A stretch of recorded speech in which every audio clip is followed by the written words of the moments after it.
Hi, everybody. Dr. Nicholas Thomas here. I just finished up a great interview with Madison Kamp, a sales manager with PSAV based at the Intercontinental in Chicago.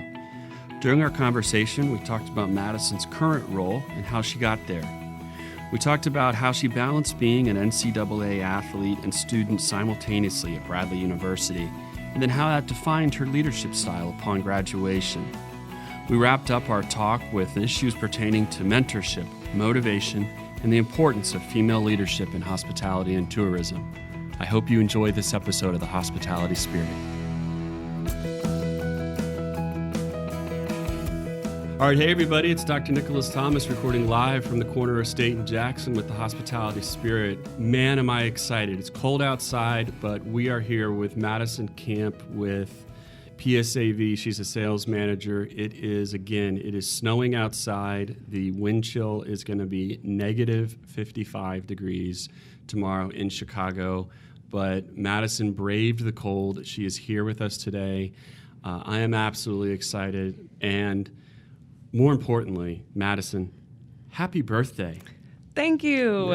Thank you very much. Thank you for coming in on your birthday. I know you probably have a lot of really exciting things to do tonight and this week, which is why we're recording it kind of late morning here. But we just kind of got introduced to each other. I know you've actually been probably involved in our career fairs. Yes. Coming to the School of Hospitality Leadership career fairs. We actually had our career fair last Friday. Great success. Another wonderful turnout. Really appreciate all of our industry coming out to support our students. But your role right now, you're a sales manager with a company called PSAV. Mm-hmm. Tell the listeners a little bit about what you do with PSAV as a sales manager and what's kind of the function of PSAV in the events industry here in Chicago. Absolutely. Well, Nick, thank you so much for having me. Super happy to be here. So as you said, I am a sales manager at PSAV. My property that I'm located at is the Intercontinental Chicago. Beautiful historic building. But PSAV's function and form is audiovisual, events, production. We are kind of what I like to say is like the pizzazz of events. We bring the color, we bring the audio, we bring it to life. And it's a ton of fun. So my position is at the Intercontinental. So all events that are hosted there, whether, it's a small meeting, a board meeting for 10 people and they need a speakerphone, or it's, 500 people for multiple days and multiple breakouts, and they've got lights and cameras and screens and they're recording and they're, webcasting. So I'll put that together and, kind of run the show from the sales side there. So if somebody wants to have any meeting, Mm-hmm. they're contractually obligated with the Intercon to have to go through PSAV? Nope. So No. we are the preferred in-house vendor. Gotcha. Yep. So Intercontinental will say, PSAV is in-house. We love them. But no, companies can definitely bring their own if they'd like. So how does that work? So PSAV then has a relationship with lots of different hotels. I mean, the Intercon's a pretty big hotel, but Mm-hmm. on the Mag Mile there's lots of really big hotels. So does Yep. PSAV have representation then at the large Marriott majority. on Mag Mile, HRC down the street? Yep. I mean, is that kind of how they do it? And obviously there's a rep at each of those hotels like you. Yep. And, Yeah, so depending on its size, there's multiple PSAV people there, a director, a sales manager, a senior sales manager, technicians, and then, what the best thing about it is, when I wanted to go into hospitality, I love hotels, big fan of hotels. And what's fun about not working for a hotel, but working for a PSAV in hotels is that my company's in all these properties. I can walk into any hotel in Chicago and it might likely be a PSAV property. And I'm friends with and coworkers with the people that are there. So how does that's interesting that you say you've always liked hotels. I mean, did you go into it knowing that you wanted to do meetings and events? Did you go into it knowing that you love technology? Did you go into it knowing that you were like an AV person? Like Jamie's really into our podcast editor extraordinaire is really into like film and production. Extraordinaire. I mean,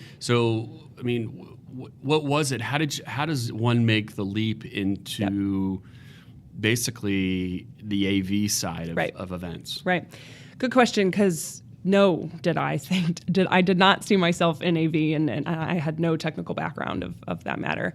I love people. I love the idea of, hotels and traveling and being anywhere in the world, and you walk into a hotel room and you feel comfortable to do as you wish.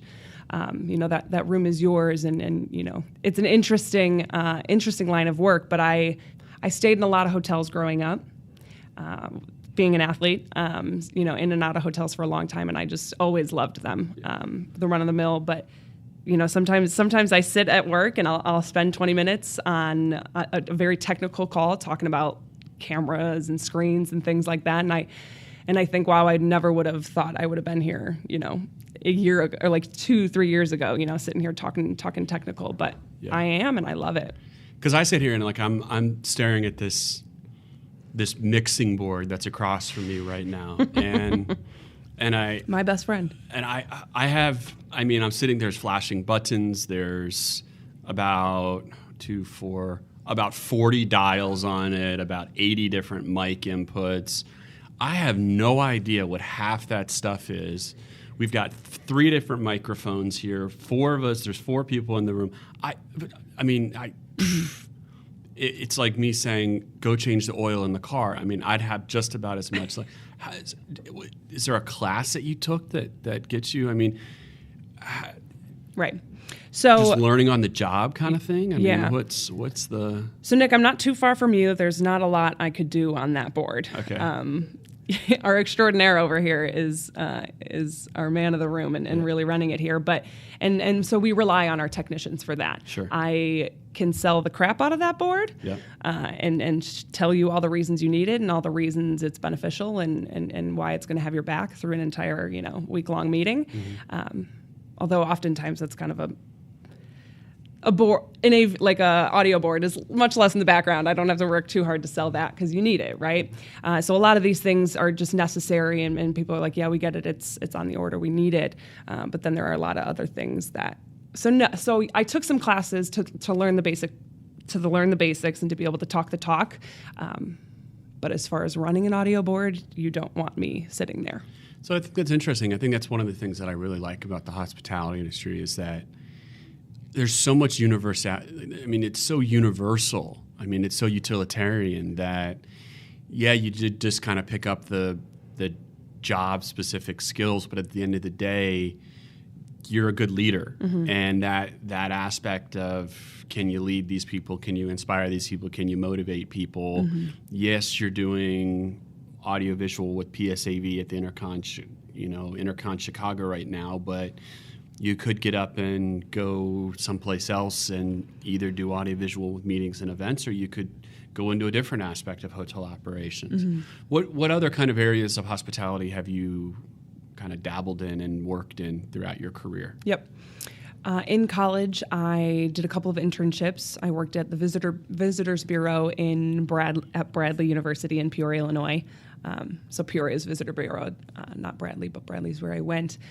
So worked there and was an intern there. And then I worked front desk for many years at an Embassy Suites in Peoria. Everybody loves the front desk. I still to this day think working at the front desk is probably one of the best things that you could do. Yeah. If you need to get a part-time job someplace, go work at the front desk at a hotel. You're just going to learn so much out there. Absolutely. And when you were at Bradley, you were an athlete, you said. Yes. So what kind of athlete? What did you do at Bradley?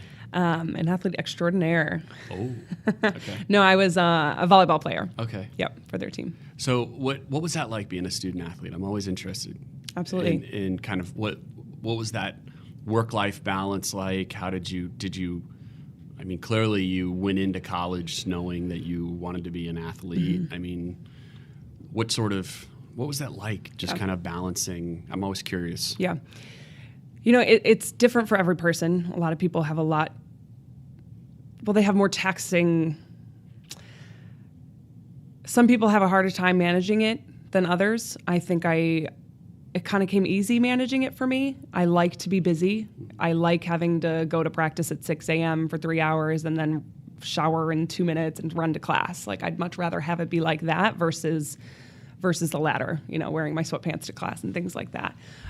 So being on the move is what I'm all about. And, the teachers were really, really great about, you're going to be gone for Thursday, Friday for games and things like that. Our teachers were super supportive. So it was great. And I learned obviously a lot about time management skills, but I wouldn't say that was the more difficult part for me. But I also wasn't like a bioscience major and having to,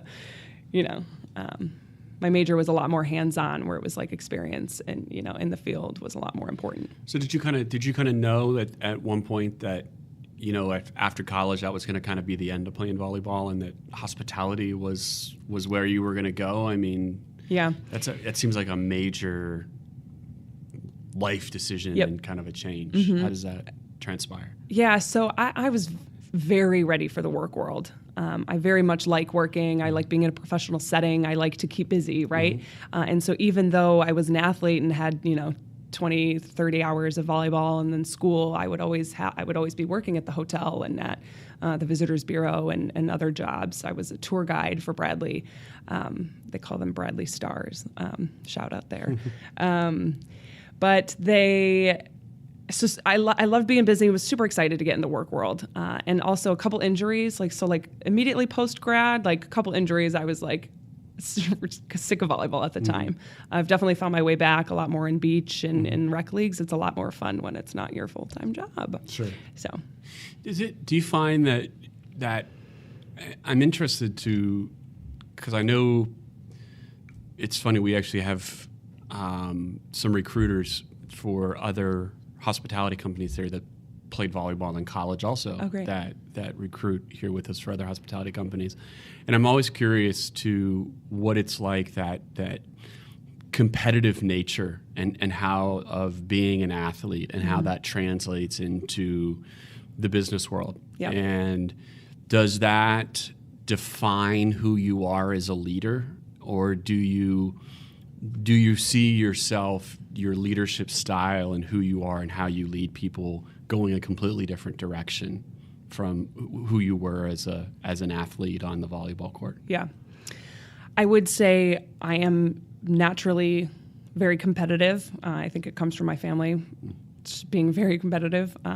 But I don't think my competitive drive is what drives me. I think my drive is people, and my love for leadership and my love for, getting everyone to band together and fight for a common goal and have equal representation and everyone gets a part, everyone gets a say, everyone feels important. That's most important to me. And so the volleyball aspect, my favorite memories of playing volleyball were, hanging out in the locker room with my team and doing team activities and being really close with them and working with one another there. So I love being on a team so much so that when volleyball was, it ends middle of the semester, I was of my senior year, it ends the middle of the semester, and then you're just left out to dry, right? No team for the last semester of your senior year. I was I can't be without a team. And so prior to the end of my junior year, I was I'm going to join Bradley's speech team. And I can't take really an active role the beginning of my senior year, but I'm going to do what I can, show my face, go to meetings. But then as soon as volleyball ends, I'm going to hit the ground running and be a member of that team. And one of the best things that happened to me was being on that speech team. I've learned, they are the most decorated team in the nation for speech, and there's a lot of talent and a lot of love. And I really kind of found my voice for advocacy there and really loved and learned how to kind of be in front of people and loved that. But being on the team there was, a good way to go out. It's really interesting that you say that, because and listeners of this podcast will hear me say this, it almost becomes a broken record. And guests come in when they come on the show and they kind of say it in different ways, but you've just said it again just now, that we can't stress enough the importance of getting involved in things while students are in school. Oh, yeah. That even when you stop playing volleyball and it was this somewhat of a relief that the demand to getting up at 5 o'clock and go to practice in the morning was over, that there was still this inherent kind of need that needed to be fulfilled inside you for that personal connection Yep. and that constant desire to continue to develop professionally. And I think that's why we try to offer so many things here for students to get involved in, Yep. that there's so much. And we have to sometimes continuously make that case to the students that you have to get involved in things, that Yep. so much learning occurs outside of the classroom. Yeah. Inside the classroom, we're going to give you those tools that you need to succeed kind of from a theory standpoint and a theory perspective, but we can't teach you how to break the ice in conversation and meet new people. That's just practice and repetition. And we can't teach you how to find something that you're passionate about. You Right. kind of have to go out and do that Right. on your own, and going out and joining those clubs and getting involved in things. And it doesn't have to necessarily be something that's academic focused. It could be something that's purely social in nature. Right. But you just got to get involved, and you just got to find something Right. and stay busy, because it's going to make that transition after college so much easier Yep. to do. I couldn't agree more. And one thing I say to a lot of people that are about to graduate is your field and the job that you may take on and what you may end up loving is something you probably don't even know exists. Like, I'm in AV, and I knew there was audiovisual and things like that, but I never considered a career for myself until I was recruited and was like, we want you to work for us. And I was like, okay, sink or swim, right? So absolutely, like, throwing yourself into things. Like, there's the story of people that start freshman year at school and they just sign up for every single committee, and then they start going to them, and it's like, sure, like, they'll go to the first few meetings, but if it tapers off, it tapers off. But then you're going to meet people and find something you love that you never knew you did. So I would definitely say get involved, and even if it's something that doesn't sound like it piques your interest, just try it anyways.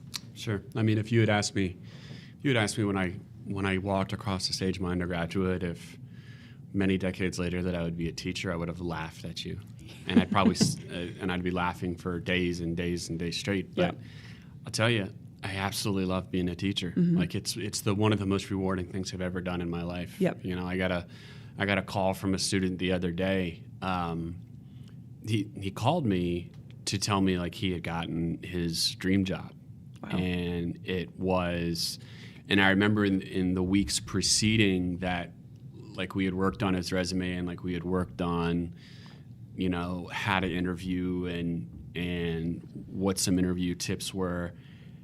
And I'll tell you, Madison, it's one of the most rewarding calls to get from that student that, like, 6 months to a year ago, they felt like there was no hope for them, and then they call you and they're like I just got, like, I was the number one draft pick, like, Yeah. I was it, like, I got it, and like, that's why we do it. Yeah. That's why we do it. Yeah.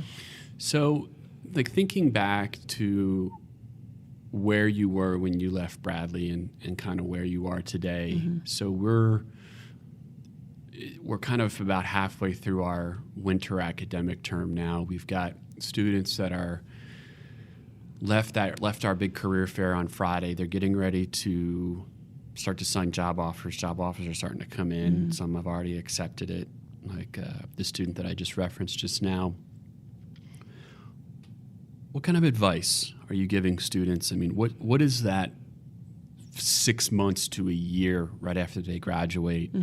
What's it going to be like for them? Yeah. I mean, for everybody, I know it's going to be a little bit different, and we can't necessarily make lots of generalizable statements, because people are going to go to different places. Some people are going to go to Hawaii. Some people are going to go to Washington State. Some people are going to go to Miami. Some people are going to go abroad. But what are some, looking back right now, what are some of those things that you just, in your mind, students just got to take into account that it's gonna hit them hard? I'm an incredibly driven person, and I have a lot of goals for myself. And so one thing I think that was hard for me personally was a lot of unmet expectations. I expected to have a job lined up post-college, like all ready to go. And that didn't happen. And I was searching for a job for months. So, there's a lot of things that like I wanted this to happen. I was expecting to see this happen, and they weren't, and that was really hard. And so to kind of blanket that is to say, like, you're going to have a lot of unmet expectations. You're going to want a lot of things for yourself. You're going to see a lot of things for yourself, and it's not going to turn out the way you plan or hope for. And that's absolutely okay. Not only is that okay, but it's supposed to be, and it's good for you, and you're going to learn so much from that. Like every unmet expectation is either a story or, another door opening or just another avenue of learning. So your unmet expectations are going to happen, but that doesn't mean that you're not doing things right. Yeah, and I think sometimes people say that, well, this is what John Doe's or Jane Smith's expectations are. So that's what my expectations need to be. Yeah. So I think there's sometimes a tendency to compare what my expectations should be to the expectations of others. And I think that's a very dangerous thing for students to do upon graduation. I think that, you've spent so much time getting to know each other over the 4 years, but you have to realize that upon graduation, maybe it's the closing of that chapter and it's starting kind of this new chapter in their life, and that's okay. It doesn't mean you have to break communication completely with these students. It's just now's this chance to start writing your own story, and that might mean coming up with a new sets of expectations and new sets of professional goals that are, a year, 2 year, 5 year, and what that might look like, and that's okay. And that's kind of exciting. But that can also be a very anxiety-ridden experience, and that's totally normal. Yeah. And change is okay. Right. And change is good. And it's of course difficult not to compare yourselves to the person that got the consulting job that you wanted right off the bat, or that got the the great job and moved to the city and got all expenses paid for, right? These things are glamorous, and it's hard not to compare yourself to that when your avenue is when your path is different. And for some people, they might get the job that they want, and they might have had a lot of really great work experience. And for some people, the most challenging aspect of their job is leading people for the first time. I mean, that first moment that you have to lead others and make those really difficult decisions and fire someone or deal with a disciplinary issue. I mean, those are really, really tough decisions that, listen, we can try to prepare you the best we can in class, and I'm not sure that there's a club or a scenario that we can teach you in 4 years or even during a graduate degree here that's going to prepare you for having an employee sit across from you and say, you're firing me, I've got kids and I've got bills to pay, and how am I going to pay my rent? And those are really, really tough things to have to deal with. So I think, going in and dealing with the realities of life is one thing, but leading people, and not just managing them, but leading people is a really difficult thing to do as well. Yeah, and I think some people are born with innate leadership skills, and some people definitely aren't. But that doesn't mean that that's not a skill you can build up. So one thing I think is absolutely important is management training and learning how to manage people correctly, and that how you manage each different person might be different, and things like that. And so I think it's crucial, and people have to be open to, different management styles and working on that, because that relationship, having people's career, having that be in your hands, if you have the opportunity to manage people, that's so important. Like their career is in your hands, and that has to be taken very seriously. So what, in terms of your own career, I think, one of the things that we've heard a lot on this podcast that's come up is this idea of mentorship. Has mentorship played a role at all in your career? And if so, have you had a mentor? Have you been a mentor? Have you been a mentee? I mean, what has mentorship been a part of that at all for you? Absolutely. from a very, very young age, now that I think about it. And it's funny because I never really thought about it until now. But there are people from a very young age. There was a principal when I was in grade school. She had kind of noticed that I had natural leadership skills and things like that. So she sat me down, I think as young as 5th grade, and the principal of my school in her office and said, these are skills you have. Like, I'd like to help you and work with this on you, and to kind of meet with you. And that stuck with me. But from there, mentorship's been so important. And a lot of the times, even things like that, you don't even realize it's mentorship. It could be a meeting once, it could be a conversation once, or it could be like a monthly or weekly regimented, relationship you have. And I do have some of those, and they're very important to me, and I love them very much. But there are also other ones where it's, we had a conversation once, and then I really thought their advice was good. And so I said, this was really beneficial for me. Do you mind if I, reach out to you again if I ever have questions? And the response is always absolutely. People are flattered to know that you value their opinion. And I think sometimes with mentorship that we don't realize necessarily that so many of the challenges that we go through in life, personally, professionally, many others have gone through those challenges, those exact same challenges before. Oh, yeah. I think sometimes just knowing that people have gone through those before and being able to tap upon them for advice, just to say, listen, I get that going through it is part of the learning process, but do we really have to reinvent the wheel here? Right. Like, let me just pick your brain a little bit on how you handled this. I mean, and I think sometimes there's a tendency for people, at least in the hospitality and tourism industry, to say, listen, I'm working 50, 60 hours a week. I don't have time to be a mentor. Like, I don't have time to help somebody out. Yeah. But my response to them is always, put yourself in the shoes of somebody just graduating. I mean, think about where you were when you just came out of hospitality school. Think about where you were when you were 21, 22 years old. Think about where you were when you first took that assistant manager job.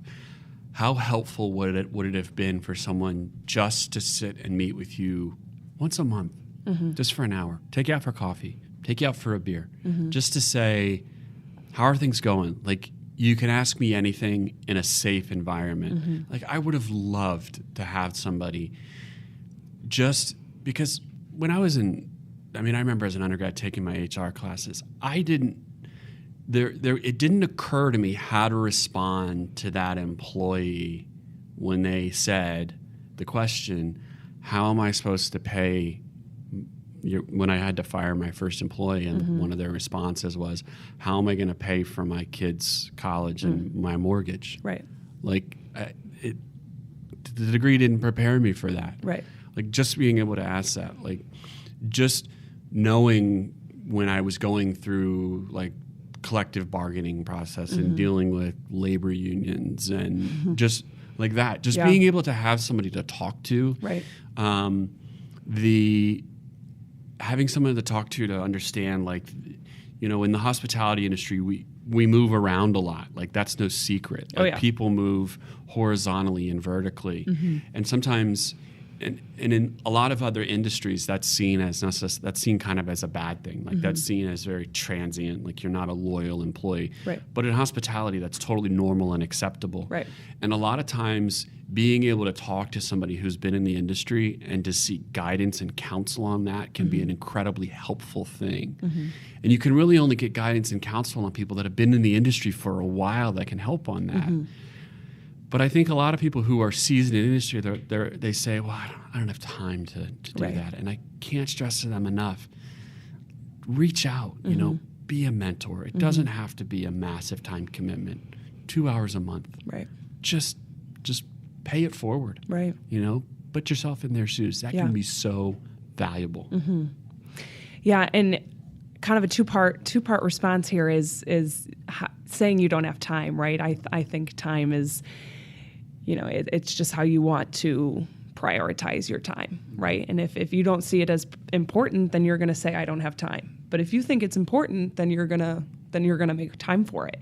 And I mean, I'll say to the end of the day, it's absolutely important, not only for the person that you're mentoring, but it's also important for you.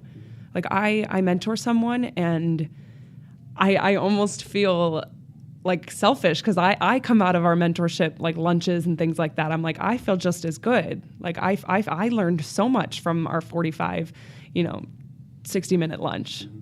I learned so much from being able to give my opinion and have my opinion sought out and hear their stories. And when they're having an issue, I might be able to give a different perspective, but also hear their perspective. It's so valuable. And I think mentorship, I think sometimes we think about like mentorship and what those sort of professional development partnerships have to look like. I think we sometimes think that they have to be very homogenous in nature, that the person that you mentor or the mentee that you have has to be just like you. And I don't think that necessarily has to be the case.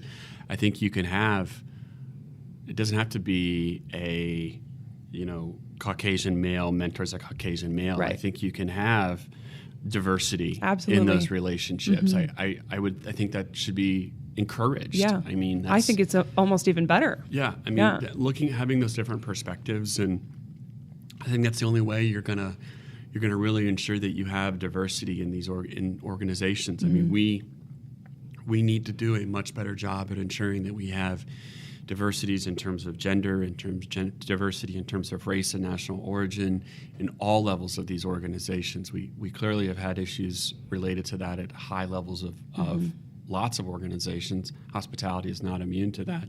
But being able to kind of promote that sort of diversity at the lower and middle levels and then have it kind of percolate up to the top. Right. I mean, we need that. We need to have that within these organizations. Yeah. Yeah, the more connections you can make with people that are different from you on any level, whether it be, I'm in IT and you're in sales, or I'm white and you're, of a different race, or I'm 26 and you're 60, like any difference is good. Difference to me is a positive word in every aspect of it. And yeah, especially from a mentorship. I mean, I love that. I definitely think, like, as a woman, I don't need a female mentor. Like, I can definitely have a male mentor, and I might learn a lot from that. And they might learn a lot from me. I might tell a story, and they might think, wow, I never, ever would have thought about that. And that's important.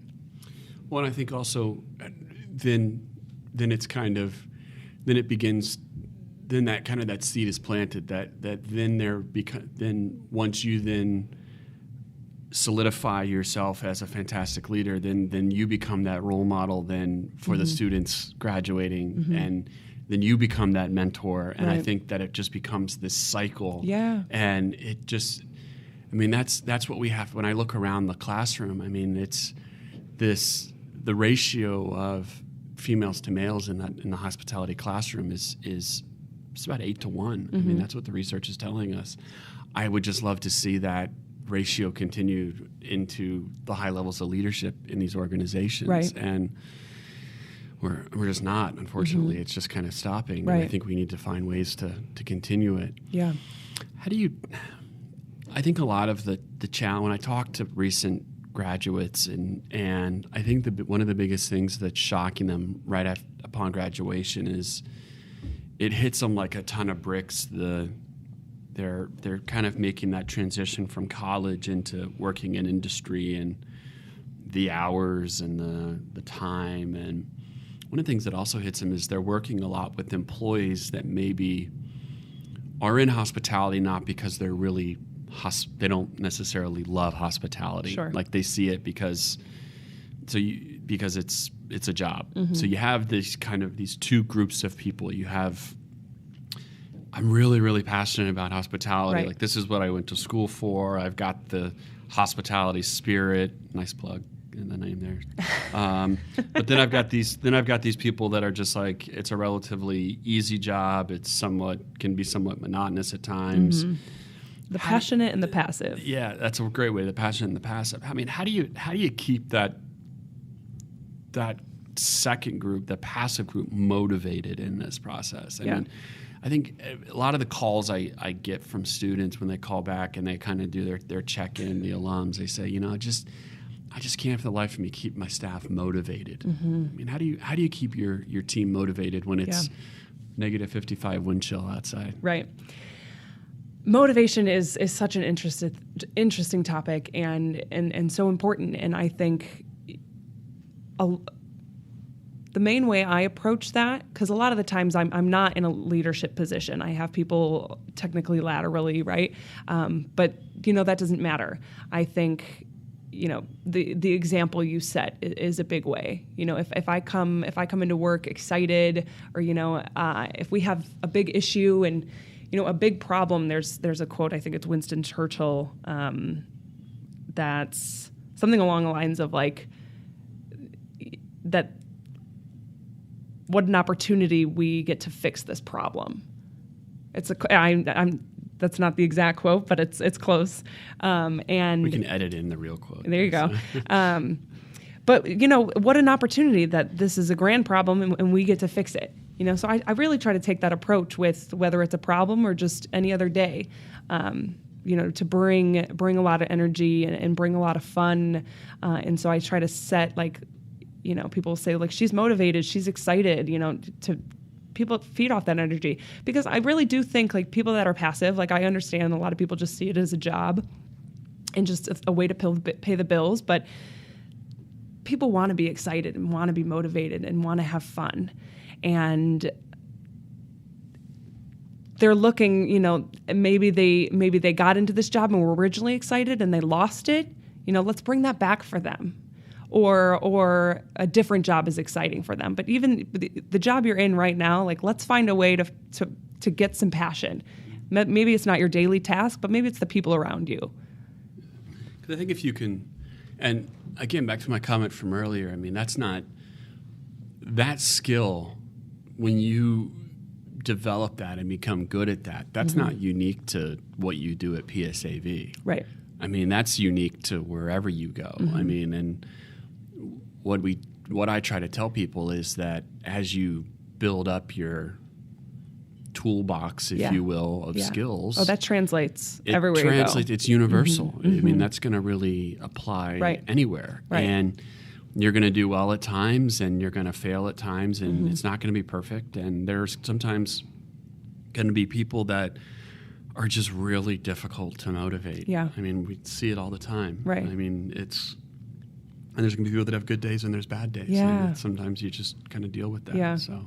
And that's, to me, also why diverse mentorship is important, and why you don't, like, I'm in sales, I don't need a sales mentor. It's like lack of motivation happens everywhere. Right? So whether you're in IT and I'm in sales, like you've dealt with the same exact issues I have. I'm not calling my mentor with how to run an AV board questions, right? I'm calling my mentor with, I had to have a really difficult conversation today. This is kind of how it went. How could I have had this? How could I have done better with this conversation? Mm-hmm. Did I do okay? Yeah, that's interesting to have. Yeah, I think you have mentors for different phases. You have a mentor that kind of helps you with large strategic decisions, but then you have a mentor that's really there to provide you more tactical feedback and more immediate feedback on things that you do. And the more mentors, the better. Yeah, I mean, I think the more, and I mentioned this, I think it might have been in last week's podcast or maybe the one before. It's that it's okay to have lots of different mentors spread out, and you might not talk to one mentor for 6 months to a year, and multiple years, absolutely, and that's okay. Yeah. And each mentor serves a very different purpose.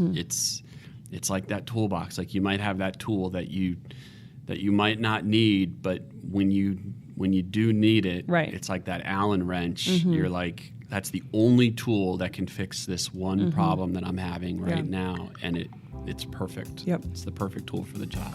So, well, Madison, thank you so much for coming in today. This was great. I really appreciate you spending your birthday here. Of course. Yeah, no, this was... No better way to spend my birthday. This was I great. really appreciate it. Well, thank you, everybody, for listening. Recorded live at the corner of State and Jackson. This is Dr. Nicholas Thomas. Thanks for listening to The Hospitality Spirit. I hope you enjoyed it.